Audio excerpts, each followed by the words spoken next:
We all wear masks. Every day, in every interaction, at work, at home, even with ourselves. These masks are crafted carefully, out of fear, out of love, out of survival. They help us navigate the world, but they also limit us. They conceal, they distort. But what if the mask you wear isn't protecting you? What if it's hiding you from yourself? Swiss psychiatrist Carl Jung dedicated his life to understanding the soul of humanity. His ideas went beyond science. They entered the realm of myth, story, and truth. And among his most profound insights was the concept of the ego and the persona, the face we show the world, and the self we hide underneath.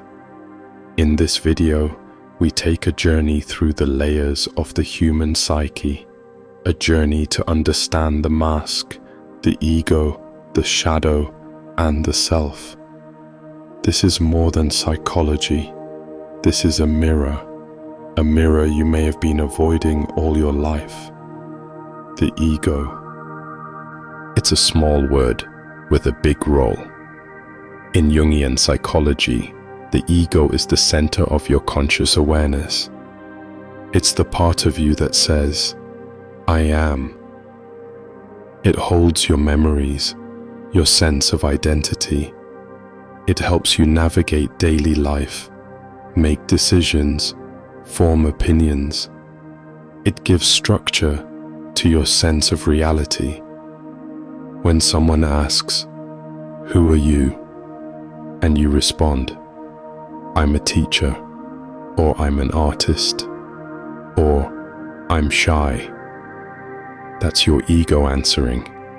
But here's the paradox. The ego is essential, but it's incomplete. It is the map, not the territory. Jung believed that the ego is just one aspect of the total psyche.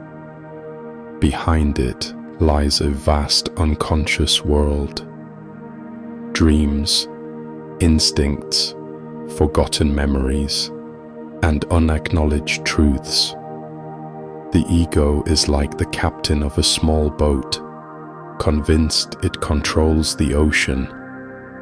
And when the ego mistakes itself for the whole self, it becomes rigid, defensive, fragile. It clings to identity, even when that identity is a cage. The ego fears what it cannot control. And so, it builds walls. But walls keep truth out as much as they keep pain out. Now imagine you're not just the captain of a boat, but also the actor in a play. And the audience? Society. This is the persona, the mask you wear to play your part. Jung described the persona as the social face the individual presents to the world. It helps you fit in, be accepted, be liked. It adapts. As children, we begin crafting our persona early. We learn what gets approval and what gets punishment. We adjust. We shrink parts of ourselves. We amplify others. We become the good student, the funny one, the strong one, the people pleaser, the rebel. And as the years pass, we may forget we're even wearing a mask. The persona is necessary. It helps you survive. But when the mask fuses with the ego, you begin to believe the role is the person. You forget who you are when no one is watching. The danger. When the persona becomes your identity, the authentic self becomes a stranger. And the longer the mask is worn, the harder it is to take off. So who are you? The person you think you are? the one you've curated, shaped, and protected, is not the whole you. It is a version of you formed by experience, culture, trauma, and repetition. This is the perceived self, the story the ego tells about who you are.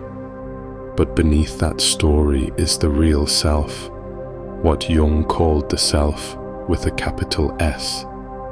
It is not a role, it is a presence. The self holds your contradictions, your shadow, your instinct, your intuition. It is the blueprint of your wholeness, the inner compass that wants you to become who you truly are. To get there, the ego must loosen its grip. You must be willing to let go of certainty, to question your story, to listen to the quiet voice within. And that can be terrifying, because to let go of the false self feels like death to the ego, but it is actually the beginning of life. The ego likes to see itself as good, kind, in control. So what happens to the parts that don't fit that image? They are pushed into the shadow. The shadow is everything you don't want to be, everything you deny, your rage, your envy, your greed, your insecurities, your lust, your despair. But the shadow isn't just negative, it contains gold too. Unused potential, suppressed creativity, buried passion. When you deny the shadow, you fragment yourself. You live only half a life. Jung wrote, "One does not become enlightened by imagining figures of light, but by making the darkness conscious." To heal, you must turn inward, not to destroy the shadow, but to understand it, to integrate it.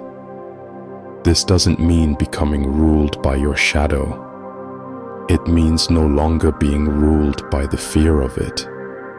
And this is where the ego transforms, not by becoming stronger, but by becoming honest.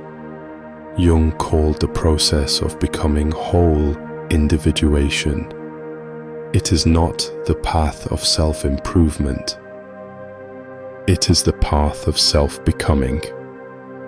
Individuation is the integration of all parts of the psyche, the conscious and unconscious, the light and the shadow, the persona and the true self.